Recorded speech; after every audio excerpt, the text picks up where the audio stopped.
Listo. Gracias. Sí, entonces la tecnología, la metodología del túnel es la misma de la decapitación completa, que es cortar, remover el apical y promover la regeneración de hijuelos o para transportar a bolsas individuales. Ok, bueno, entonces ahora sí vamos a hablar un poco del mal de Panamá o del marchitamiento por fusarium. Ya anteriormente hemos hablado bastante de este tema y en más profundidad, así que en esta ocasión voy a tratar de ser muy general. Ustedes saben muy bien la historia del raza 1 de Fusarium, del mal de Panamá raza 1 con Gros Michel, y lo que está pasando actualmente es que desde hace unos años un problema local se ha convertido básicamente en otra pandemia. En los últimos años, los reportes de la nueva raza, de la raza 4 tropical, que no es tan nueva tampoco, se ha venido dándose con más frecuencia. Desde el año 2014, cuando reportamos la enfermedad por primera vez en Jordania, el número de reportes ha incrementado bastante. Como lo mencioné anteriormente, el problema era local al sudeste asiático y estuvo ahí por muchos años. En el 2013-14 lo reportamos en Líbano y de ahí se reportó en Jordania, y de ahí se reportó en Líbano, en Pakistán, Omán, y así se ha venido reportando a partir de este primer reporte, que fue en el 2014, y en el 2014 solamente existían 6 países confirmados con raza 4 tropical, y actualmente existen más de 20, lastimosamente incluyendo Colombia. El problema con el raza 4 tropical es que no solamente afecta a Cavendish, sino que también, basados en nuestra experiencia, hemos notado que al menos bajo condiciones de invernadero, esta raza es mucho más virulenta y puede atacar otros genotipos, no solamente como se ha venido pensando por mucho tiempo, solamente los de genoma AAA, como ya lo habíamos explicado, Cavendish, por ejemplo, pero también se ha visto afectaciones en otros grupos, incluyendo con genoma AAB, pero también ABB, lo que incluye los plátanos. Entonces, es algo muy serio y que lastimosamente se va a seguir distribuyendo. O sea, es muy difícil controlar. La experiencia nos dice que por más que existan métodos de contingencia, de contención del patógeno, el patógeno se va a seguir moviendo. Lo que pasa en Australia, por ejemplo. En Australia, donde ellos tienen los mejores sistemas de contención, los mejores métodos de bioseguridad, cada vez se escucha que tienen nuevos reportes de la enfermedad en nuevas fincas, en nuevas áreas. Entonces, ojalá me equivoque, pero sabemos que se va a que se va a seguir expandiendo. Recientemente,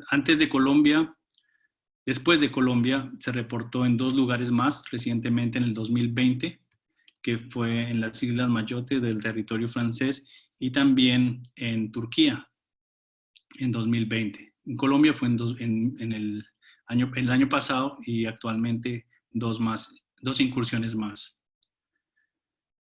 Durante estos últimos años, mientras trabajaba en la universidad y actualmente, hemos venido realizando el diagnóstico en muchas de las nuevas apariciones de la enfermedad. Junto al equipo de la universidad, pues hemos estado a cargo del diagnóstico de la enfermedad y los nuevos reportes, como lo mencioné anteriormente, desde el 2014 en Jordania, y así sucesivamente en nuevas incursiones, incluyendo el Líbano, Pakistán, Vietnam, Laos, Myanmar, y el último caso en Colombia, en donde estuve a cargo del diagnóstico de esta enfermedad y del primer reporte. Algo muy importante a tener en cuenta aquí, es que obviamente ahora estamos mucho más preparados que lo que estuvieron nuestros abuelos cuando sucedió lo del raza 1 con el Gros Michel. En esa época también no existía el cultivo de tejidos, con lo que el uso de los hijuelos, de los cormos, fue uno de los principales vehículos de diseminación de la enfermedad. Actualmente se utilizan plantas in vitro generalmente y las metodologías para el diagnóstico son mucho más acertadas y mucho más rápidas, lo que ha permitido que estemos más alerta y tomar decisiones rápidas, como lo que se hizo en Colombia, que después de nuestro reporte inicial allá en Colombia, se activaron todas las alarmas para tratar de frenar esta enfermedad. Entonces hemos pasado de una metodología de diagnóstico que estaba basada en el ojo humano hace muchos años y en técnicas de laboratorio que son mucho más complejas y que toman muchas semanas para entregar los resultados, a metodologías mucho más rápidas en los últimos años, las cuales se basan más que todo en técnicas basadas en ADN, PCR principalmente. Actualmente tenemos ya la capacidad no solo de diagnosticar que la enfermedad está presente, sino también más o menos inferir la procedencia de la enfermedad. En algunos casos es mucho más fácil de hacer, en otros casos no es posible porque ustedes saben que existe como una cadena de dispersión, pero en algunos casos hay eslabones perdidos en donde posiblemente la enfermedad esté presente, pero aún no se ha reportado o esté escondida en otro cultivar, por ejemplo, en un Gros Michel, en un plátano, porque ya cuando está en un Cavendish es cuando se prenden las alarmas, pero ya lo mencioné anteriormente que el Rasa 4 puede afectar otros cultivares. Este es mi trabajo indirecto también en la parte de diagnóstico, la evaluación de plantas transgénicas producidas en Australia, otros trabajos relacionados que no tiene el caso mencionar ahora. También, así como también la evaluación de productos químicos, desinfectantes, etc. Estaba a cargo de dar talleres en temas de diagnóstico. Este fue el último el año pasado para consolidar y nivelar las capacidades de diagnóstico en varios países. Aquí ustedes pueden ver en esta foto los especialistas de diagnóstico de cada región. Entonces viajamos a Sudamérica a entrenar y a compartir experiencias con ellos. Está aquí Bolivia, Perú, Ecuador y obviamente Colombia. Esto organizado por la comunidad andina para tratar de estandarizar las metodologías y que todo se haga de manera mucho más rápido en tema de diagnóstico. Muchos de ustedes ya saben del patógeno, posiblemente no lo han visto. Así es como luce bajo el microscopio. Ahí está saliendo de una planta de banano, lo verde que ustedes observan abajo, y aquí hay un estoma muy posiblemente en donde donde el hongo, las hifas del hongo están saliendo de la planta infectada.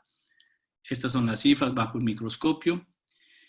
Y para conocer un poco más, el hongo que causa el mal de Panamá se conoce como Fusarium.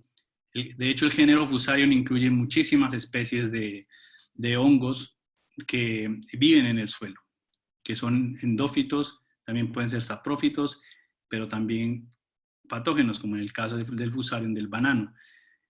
Estos causan enfermedades a las raíces y se divide en más de 120 formas que se conocen como formas especiales, dependiendo del host, del hospedante al cual atacan. Entonces, por ejemplo, aquí tenemos este Fusarium, forma especial Pisci, que ataca las arvejas. Tenemos el cubense, que ataca banano, y así sucesivamente muchos Fusarium oxysporum forma especial algo. Entonces tenemos el Fusarium oxysporum forma especial Lycopersicii, que es el que ataca solamente tomate. Es muy específico, ataca y enferma banano en este caso, pero no puede afectar otras plantas. Pero se ha demostrado que puede estar como endófito, puede estar dentro de malezas, por ejemplo.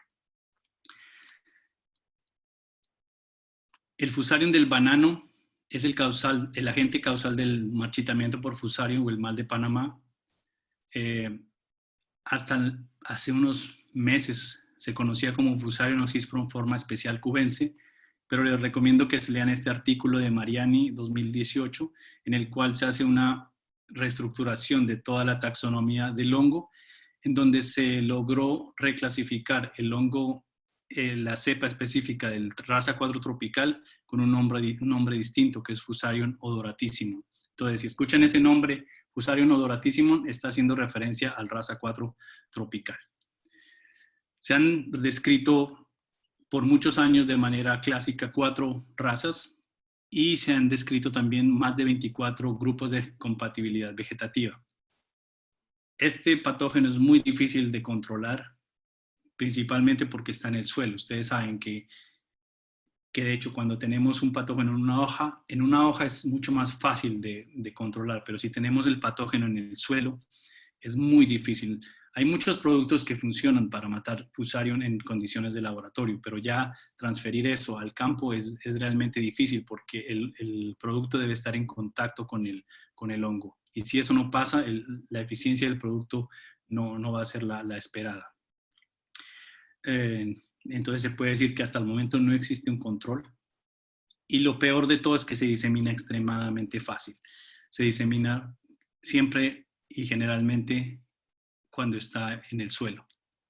El método más fácil de transmitir el Fusarium obviamente es un hijuelo de una planta asintomática que esté enferma. Pero si el patógeno está en el suelo hace parte del vehículo de dispersión. Y ustedes saben que el suelo puede estar adherido a cualquier cosa, a los zapatos, a la ropa, a las llantas del carro, a los animales. Entonces, donde existe Fusarium en el suelo, eso se convierte en un foco de diseminación. Ahora que está de moda todo lo de la diseminación de enfermedades por lo de la pandemia que estamos viviendo actualmente, ese conocimiento que hemos obtenido con la pandemia que está atacando a los humanos se puede transferir a lo que puede ser una pandemia del mal de Panamá. Se deben tomar las mismas precauciones y ser muy rigurosos con ese tipo de cosas. El ciclo de vida no voy a pasar aquí, voy a pasar esta diapositiva, básicamente ya lo mencioné. Una vez una planta susceptible está presente en suelo con Fusarium, todo el ciclo empieza nuevamente. Cuando la planta muere, las esporas vuelven al suelo y ese es el ciclo de la enfermedad.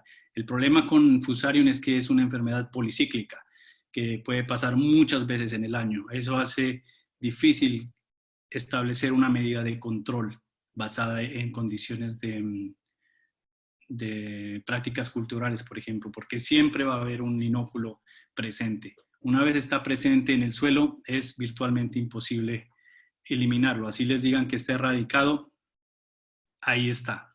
Lo que sí se puede hacer es mantener ese foco aislado y que no se distribuya de ahí, pero que el hongo está ahí, está presente. Lo que ustedes observan aquí son los síntomas internos en 3 de las razas de Fusarium del banano. Ahí tenemos la raza 1 a la izquierda en un banano manzano. Estas fotos cortesía de Jorge Vargas de Urabá. La raza 2 en plátano popocho y esta foto al final que es una foto que tomé en Filipinas en la raza 4 tropical. Ustedes pueden ver que los síntomas son muy similares y es muy difícil. Un raza 4, por ejemplo, presente en un popocho o en un manzano pasa inadvertido como cualquier otra raza, ¿cierto? Entonces hay que estar muy pendientes en el tema de diagnóstico. Ahí tenemos 3 ejemplos, 3 razas distintas, 3 cultivares distintos. Otro de los síntomas típicos de la enfermedad, pero no siempre necesario, o mejor dicho, no siempre se observa, es el rompimiento del pseudotallo. Ustedes pueden observar ahí. Internamente es muy fácil de identificar. Ustedes ven ese enrojecimiento de los haces vasculares. Ustedes ven aquí los puntos.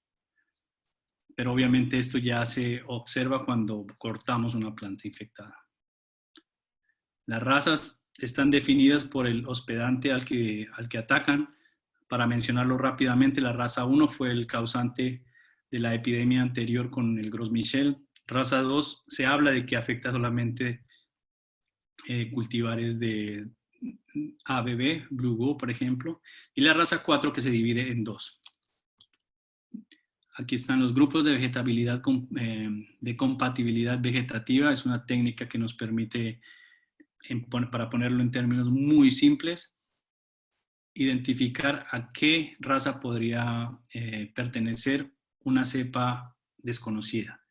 Digamos, estoy en mi finca, veo una planta enferma, tomo el hongo. Para poder definir qué raza o a qué BCG pertenece, se utiliza esta metodología aquí, en donde la planta que es, el hongo que es compatible con uno de los testers va a formar esta estructura que se conoce como heterocarión.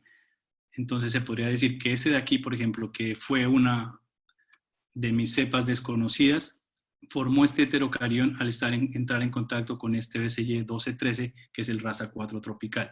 Esa es la forma como se hace en el laboratorio. Es una metodología que se utiliza también para diagnóstico, pero toma bastante tiempo. A manera de resumen, 4 razas, 3 razas, vamos a decir, raza 4, raza 1 y raza 2. La raza 4 se subdivide en raza 4 tropical, raza 4 subtropical. Esto se relaciona un poco con los grupos de vegetabilidad, compatibilidad vegetativa, pero esto es muy ambiguo, porque por ejemplo aquí el raza 4 tropical se asocia al BCG 1213 y al 16. Ese es único y es un clon, es simple. Pero en el caso de otras razas es muy complejo y es muy ambiguo. Como ustedes pueden observar, por ejemplo, aquí el BCG 12.0, por algunos autores lo catalogan dentro del raza 4 subtropical porque es capaz de afectar Cavendish en condiciones de estrés, por ejemplo en Australia, cuando está muy frío, cuando hay inundaciones, este tipo de cosas, se ve que esta cepa específica puede causar enfermedad en cultivares de Cavendish. Pero miren, otros autores relacionan el mismo BCG como raza 1 porque lo encuentran en un Gros Michel.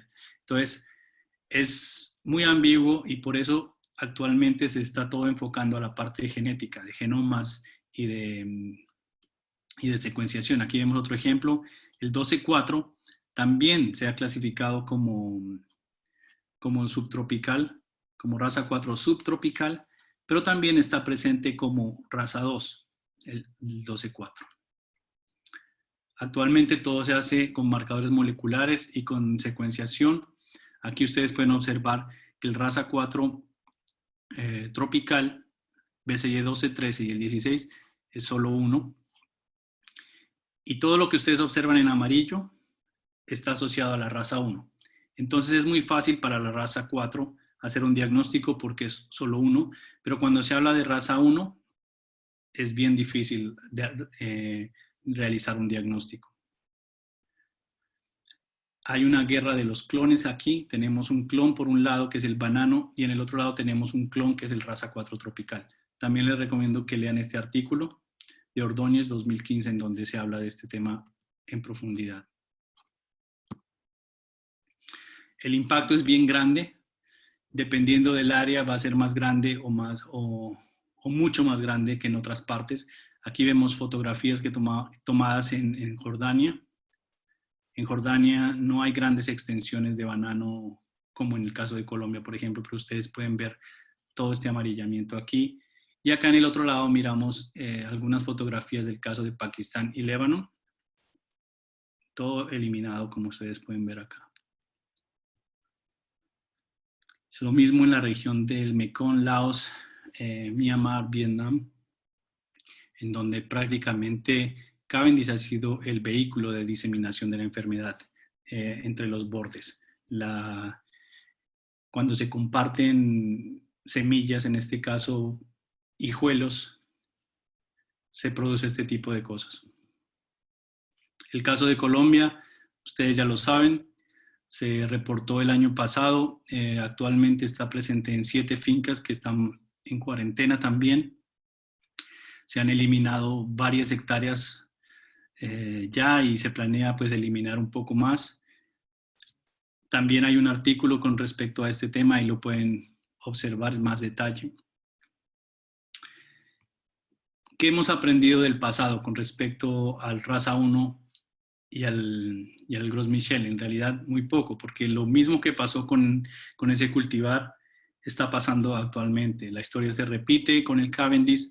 No hay conciencia en muchas partes, al menos en Colombia y en otros países en Latinoamérica. Actualmente se ve que hay mucha más conciencia con respecto a esta enfermedad y mucha gente está enterada de lo que está pasando, mucha gente sabe lo que se debe hacer y a partir del caso de Colombia pues todo se ha puesto como mucho más estricto, al menos en la parte de Ecuador, Perú, Bolivia, que son lugares donde donde tengo conocimiento. Gente se mueve a otros lugares, compran nuevas tierras en algunos casos. Obviamente mucha gente no puede hacer eso y lo que hacen es cambiar de cultivo, lo que va a generar una pérdida de dinero. No existe un reemplazo actualmente, no, nada se ha probado en el campo. Hay pruebas, hay gente que está probando aún materiales mejorados, pero no hay nada listo para reemplazar Cavendish. Y no existe un control, como ya lo mencionamos. Me dices cómo estoy de tiempo, ¿vale? Aquí tenemos... Estamos bien, tranquilo, no hay problema. Muy bien. Ok. Es bien importante que hablemos más que de control, de un manejo de la enfermedad. Y hay básicamente dos escenarios. Escenario número uno, que es el que queremos estar todos, que es países libres de Fusarium raza 4 tropical. Y el escenario 2 es donde ya existe Fusarium raza 4 tropical. Es el caso de Colombia, lastimosamente, en donde todo ha cambiado a país con presencia del hongo. Cuando hablamos del escenario número uno, que es el país libre de Fusarium, en lo que nos tenemos que enfocar es en la cuarentena y en la exclusión de la enfermedad. Ahora, gracias al corona, tenemos mucho más conocimiento de lo que representa cuarentena, de lo que es una exclusión, de lo que es la prevención. Lo mismo se debe aplicar a la parte de Fusarium. Entonces, en este caso, lo que se debe hacer es todo este tipo de material de divulgación, informando, pero incluso, miren, en Colombia, donde se estaba haciendo un buen trabajo de divulgación, sucedió. Todos sabemos que eso iba a suceder, pero no esperábamos que pasara tan rápido. En el segundo escenario, en donde ya existe la enfermedad, se han probado muchas cosas para el manejo de la enfermedad. El control biológico, lastimosamente, no funciona muy bien en el campo. Se han hecho muchos estudios en laboratorio, en el invernadero, de productos de otros microorganismos, pero como les dije anteriormente, para transferir ese conocimiento desde el laboratorio hacia la parte del campo, todavía se necesita mucha más investigación. El control químico se ha basado más que todo en la desinfección de material, del calzado. Se han probado algunos productos en el campo, pero nuevamente hacer que el producto entre en contacto con el hongo es el reto. Hay muchos productos que funcionan, pero debe estar en contacto con el patógeno y por mucho tiempo, especialmente cuando hablamos de cosas de desinfección para el calzado, herramientas, etc. El control cultural también se ha basado más que todo en la erradicación. Cuando ya hay plantas enfermas, buscar la forma de erradicar, de cerrar el área.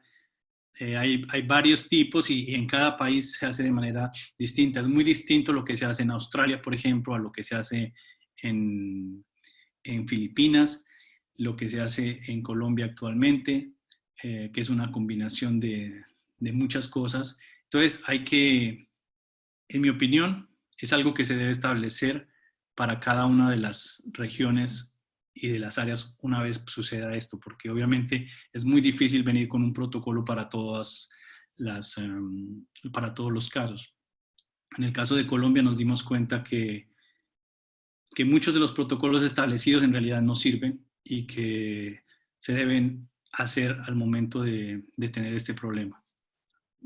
¿Cómo se dice? Como hacerlo a la medida de cada una a cada una de las diferentes situaciones. Entonces, como les venía hablando, Australia, por ejemplo, se dedica a erradicar, a cerrar fincas completas. El gobierno las compra en algunos casos y lo que se hace es eliminar las plantas también. Urea es lo que utilizan y otros productos. Mientras que en Filipinas, por ejemplo, una de las estrategias más utilizadas es lo que ustedes observan aquí, que es la quema de la planta. Se se rodea la planta con cascarilla de arroz. Ustedes ven aquí esta cantidad de bultos de cascarilla de arroz. Cortan la planta, la cubren con este material. No estoy hablando en general Filipinas como tal. En algunos casos esto es lo que se hace. Se quema la planta por 1 o 2 noches, también con la idea de que el calor que se genera va a penetrar el suelo y va a matar el Fusarium. Lo cual es cierto, pero la distancia que el calor necesario para matar el patógeno alcanza no es muy profundo. Entonces es bien difícil que el calor realmente elimine todo el inóculo presente en el suelo. Una compañera mía que trabaja también en esta parte específicamente detectó Fusarium hasta 1 metro de profundidad en el campo. Entonces, nuevamente, para llegar hasta esa profundidad con algún producto es bien difícil. Entonces, mi recomendación es siempre tratar de mantenerse en el escenario número 1, país libre de Fusarium. Y desde mi punto de vista, desde mi perspectiva como mejorador, en lo que estamos apostando es al mejoramiento, a utilizar la resistencia que está presente en el germoplasma de banano. Y básicamente hay 3 escenarios también si vamos a hablar de resistencia. Primero, el uso de genotipos preexistentes. Como lo mencioné anteriormente, existen muchas variedades de banano que podrían servir, pero que muchas veces ni siquiera han estado en contacto con Fusarium. O sea, no se sabe si son resistentes o son susceptibles. Esa fue parte de mi trabajo durante mi doctorado, evaluar la mayor cantidad de plantas posible buscando por genotipos resistentes para proveer un reemplazo, pero también para utilizarlos como material inicial de mejoramiento. Entonces tenemos también el mejoramiento tradicional y el mejoramiento no tradicional. De eso ya hablamos, ustedes ya lo saben. Donde estoy trabajando actualmente, le hemos dado continuidad al trabajo de mi doctorado y nos hemos enfocado al mejoramiento convencional, pero utilizando toda la tecnología disponible para acelerar este proceso. Como ustedes saben, el proceso de mejoramiento en general es lento, pero en plantas perennes es mucho más lento. Mi experiencia en café y la experiencia que ustedes muy posiblemente tengan, han escuchado muy posiblemente que para obtener una nueva variedad se necesitan entre 10 a 20 años. En banano se podría estar hablando de mucho más porque principalmente es bien difícil producir semillas. Cruzarlas es también muy difícil porque en algunos casos no hay polen, el polen no es viable, la flor femenina no es compatible, muchos factores que hacen que el mejoramiento en banano sea complicado. De todas maneras, con las nuevas tecnologías, la idea es que se acelere. Entonces, lo que hemos hecho es, basados en el conocimiento obtenido durante el tiempo en la Universidad de Wageningen, en donde se evaluaron muchas plantas, muchas variedades de todo tipo, triploides, diploides, especies silvestres. Lo que se ha hecho es seleccionar un grupo de cultivares que mostraron ser resistentes. Ahora el reto es cómo transferir esos genes que proveen la resistencia hacia un cultivar que sea comestible, porque obviamente tenemos una planta resistente que posiblemente no produzca frutos o que produzca frutos llenos de semilla. Entonces, ¿qué vamos a hacer con eso? La idea es obtener esas plantas, obtener semillas y convertir esos frutos en algo que pueda ser comestible en el futuro. Y para eso pues se ha utilizado, como lo dije anteriormente, método convencional. El cruzamiento se hace a la antigua, flores masculinas para polinizar las flores femeninas, pero digamos que ya hasta al momento hemos sido exitosos y hemos obtenido los primeros cruzamientos con semillas que van a ser evaluados para ver si todavía son resistentes. Al momento en que esto sea probado, podemos empezar a utilizar estos en un esquema de mejoramiento que nos permitan producir frutos comestibles. Pero lo más importante al momento es tener una planta que contenga los genes de resistencia. Y eso es lo que nos hemos enfocado. ¿Cuál es el objetivo del mejoramiento que se está realizando acá en Holanda? Es algo que se llama Precision Breeding, que significa mejoramiento genético de precisión. No hacerlo a la loca, no hacerlo de manera ciegos, digamos que a mí me gustó esa planta y la de acá vamos a cruzarla y al final, después de 10 años, vamos a tener algo que no era lo que queríamos. Entonces, ¿qué es lo que se hace actualmente? Estamos utilizando todo el poder de la secuenciación para hacer grupos de cultivares. Y en esto que ustedes observan aquí, esto es un árbol filogenético, digámoslo de esta manera, en donde hemos secuenciado más de 105 diploides, incluyendo especies silvestres, y los que tienen asterisco que ustedes pueden ver aquí son materiales resistentes. Esos materiales resistentes no están listos, no se pueden consumir, no están listos para la venta como un Cavendish, pero son la materia prima, la materia inicial de cruzamientos específicos. O sea, si por ejemplo quiero generar una variedad resistente, no voy a tomar esta de aquí que no es resistente, pero sí tomaré una de este grupo que presenta la resistencia. Y esto es bien importante porque, por ejemplo, en el caso de Cavendish y de Gros Michel, se sabe que ellos provienen del cruzamiento entre dos especies diploides, en el cual uno se dio el AA y el otro se dio el A.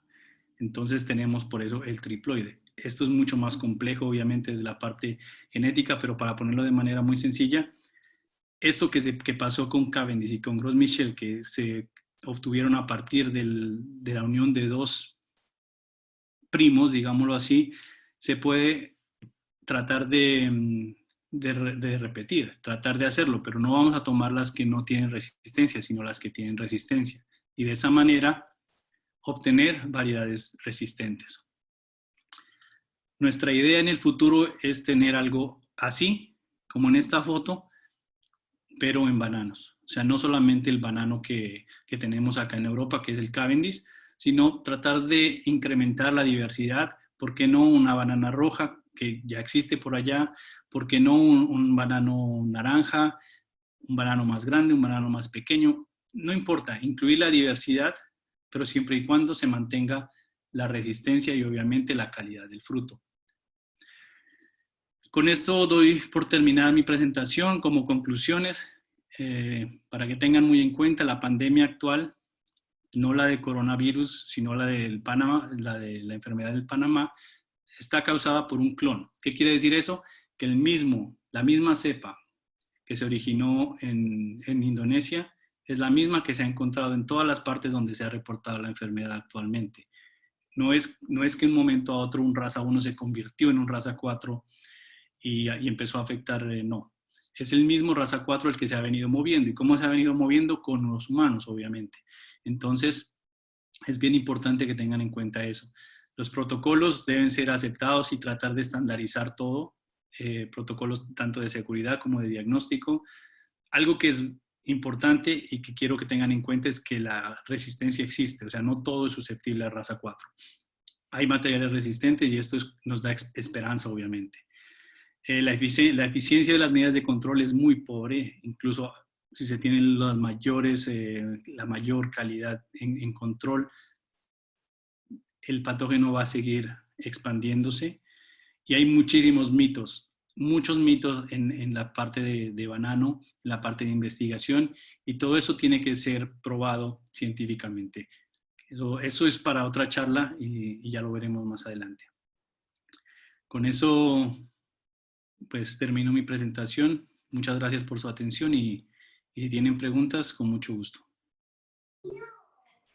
Fernando, muchas gracias por esta excelente conferencia. Tenemos dos preguntas, una específicamente en donde dicen que si es necesario tener jardines clonales, siendo un problema fitosanitario sacar del suelo hijuelos que pueden estar contaminados. Las recomendaciones para raza 4 obligan a cambiar el método de multiplicación, sobre todo en plátano. ¿Cuál recomendaría usted y por qué en plátano es más complicado que en banano el proceso? Esa es la primera pregunta. Bueno, los jardines clonales siempre van a ser importantes porque porque es un reservorio de diversidad. Un banco de germoplasma siempre va a ser importante. Y en regiones donde todavía no hay la enfermedad, o sea, no veo la razón por la cual se debería cerrar. Sin embargo, ya tomar hijuelos de regiones en donde el patógeno está presente, obviamente siempre va a ser un riesgo grandísimo y en ese caso sí se recomendaría la obtención, tratar de buscar la forma de reproducir vía in vitro, porque incluso de las plantas asintomáticas, incluso cuando hay plantas sintomáticas con síntomas claros de Fusarium, los hijuelos generalmente no muestran síntomas y la gente piensa que están bien. Entonces lo que hacen es tomar esos para producir. Entonces, mi recomendación es, si no hay presencia del hongo, estos jardines pues deben ser conservados. ¿Por qué es más difícil? Técnicamente no es difícil, es igual. Hay que cambiar algunos pasos en la parte de introducción al laboratorio. En mi experiencia nos dimos cuenta que, por ejemplo, para materiales con genoma, que incluyen genoma B de Balbiciana, o sea, los plátanos, generalmente se utiliza oscuridad. Después de tomar el explante y ponerlo en los medios, nos funcionaba mejor utilizar oscuridad. Mientras que para bananos con genomas AAA, después de la introducción al laboratorio, se mantenían los tubos con luz y todo funcionaba muy bien. Lo que decía que es más difícil lo veo desde el punto de vista de la parte económica, porque estos procedimientos son costosos y a no ser que una finca tenga su propio laboratorio, pues está bien, pero si se van a comprar materiales de plátano, ya tendría que la empresa que los sirve, la empresa que los produce, ser la que haga el costo-beneficio de la producción de un nuevo cultivar, diferente al Cavendish. O sea, no sé si, en realidad no sé cómo se hace en Colombia, no sé si existen laboratorios de producción de plátano in vitro, no lo tengo, lo sé que hay para cuestiones de investigación, pero en la parte comercial no creo. No sé, tú me dirás, no sé.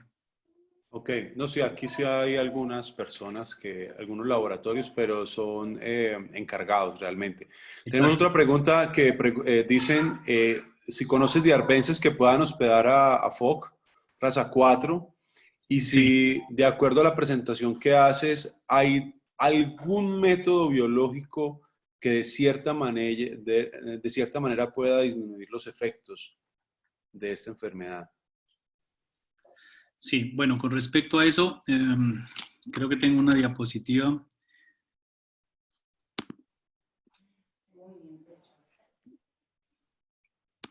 De acuerdo a mí, este es de la tesis de mi compañera Maricar de Filipinas. Yo no me sé los nombres locales, pero ustedes los podrán reconocer. Ella fue capaz de aislar el hongo de estas malezas que ustedes observan aquí. Les puedo enviar a ustedes, igual van a ver los nombres científicos ahí, porque en realidad no recuerdo los nombres locales. Y ustedes saben que los nombres locales cambian en todas partes. Ok, perfecto. Sí, pero se leen perfectamente. Quien Esos pueda son los. agrandar un poco la pantalla lo va a poder ver los nombres científicos de los hospederos. Sí, con respecto al control biológico, no soy un experto en ese tema. Tengo hicimos algunos ensayos cuando estábamos en la universidad para ver algunos agentes, otros microorganismos que trataran como de contrarrestar el efecto de Fusarium en la parte de in vitro, en platos de Petri con medio, se ve cierta inhibición con algunos microorganismos, pero ya que funciona en campo es bien difícil. Hay algunos autores que se han dedicado a estos estudios, pero a mi manera de ver es bien difícil. Lo que dice es exactamente contrarrestar o reducir. Más bien, una vez una planta susceptible está enferma, pues no se va a curar. Eso es lo que sabemos y esa es la experiencia que tenemos. Lo que sí se puede hacer es posiblemente utilizar estos microorganismos en el suelo para tratar de reducir el inóculo, pero igual una vez el patógeno está presente ahí, pues no hay nada que hacer. Si una vez el patógeno entra en contacto con una planta susceptible, va a haber enfermedad. Perfecto. Fernando, nos preguntan si se puede compartir o referenciar al menos los protocolos en macropropagación con énfasis en preparación del cormo. Sí, claro. La persona me dice que sí, es decir, los procesos que han realizado en la preparación para la siembra y garantizar la reproducción de muchos hijuelos. Sí, por supuesto. Pues como lo viste en las diapositivas, la mayor parte de las fotografías son mi experiencia. Me ha funcionado muy bien, pero hay artículos completos con relación a este tema, porque principalmente esta macropropagación es algo muy común en países en desarrollo, específicamente, obviamente, en nuestro país, pero también en África, en donde este es el método que se utiliza para la propagación de banano y plátano en muchos casos, o sea, no hay otro, y ese es el que se utiliza. Entonces hay muchos artículos, en una de las diapositivas mencioné algunos artículos, así que también lo puedes hacer. Igual si quieres te puedo enviar la presentación más tarde para que la compartas con la gente que esté interesada. Perfecto. Hay otras dos preguntas finales. Si tienes algún concepto sobre diqueya en plátano, alguna experiencia con diqueya en plátano o lo que anteriormente era denominado Erwinia. Uh-huh. Y si han evaluado las condiciones de suelo en las que Fusarium no tiene posibilidades de supervivencia. Con respecto a la primera pregunta, no hemos utilizado, no hemos entrado en ese mundo. La idea era al menos desarrollar metodologías de diagnóstico para Erwinia, pero nos hemos enfocado más que todo a la parte de mal de Panamá y también un poco a la parte de Sigatoka. Y con respecto a la segunda, bueno, un pH muy bajo puede contribuir, pero obviamente también es algo que va en detrimento de la planta. Así que hay algunos estudios y de hecho un estudio que escribimos junto a un especialista en suelos que va a salir muy pronto, en donde se utilizaron diferentes pHs y diferentes niveles de fertilización para ver el efecto de la enfermedad, pero no hay mucha diferencia en realidad. El nivel al que debe llegar el pH es o muy bajo o muy alto para el hongo y pues obviamente lo va a hacer también para la planta, entonces no es un método muy efectivo. Bueno, Fernando, no hay más preguntas. Tuvimos un pico de 120 personas conectadas. En este momento aún quedan 112. Doy paso a Jaime, director de proyección social de la universidad. Muchas gracias a todos. Muchas gracias. Antes de que pases, quiero agradecer también a todos los que asistieron a esta presentación. Muchas gracias. Igual estoy disponible para cualquier pregunta. Ahí está mi contacto. No duden en enviarme un correo o las preguntas que quieran. Perfecto, sí, podemos hacerte llegar las preguntas. Yo voy a dejar allí, para los interesados, voy a dejar el correo en donde puedan escribir las preguntas. Yo se las hago llegar al doctor Fernando para la respuesta. Jaime. Perfecto, Andrés, muchas gracias. Pues doctor Fernando, de nuevo queremos darle las gracias en nombre de UNISAR, en nombre de productores, técnicos, presidentes de asociaciones que se conectaron con nosotros. Como bien lo decía Andrés, tuvimos un pico alto de invitados, 120. Nos alegra mucho además ser pues ese medio que le permite a usted retomar contacto con Colombia y volver a estar con nosotros, pues así sea de manera virtual. Exacto. Esperamos que cuando esté en Colombia nos pueda visitar UNISAR, que pues es su casa, lo fue y seguirá siendo su casa. Muchas gracias. He recibido los mejores comentarios por el interno. los técnicos, algunos pues están muy contentos con todo lo que se dijo, me piden la presentación, como les dije va a quedar grabada y estará en las redes oficiales de la universidad. Entonces, doctor Fernando, de nuevo, muchas gracias por su tiempo, por permitirnos conocer su trabajo, por volver a UNIZAR, y pues de nuevo, mil y mil gracias.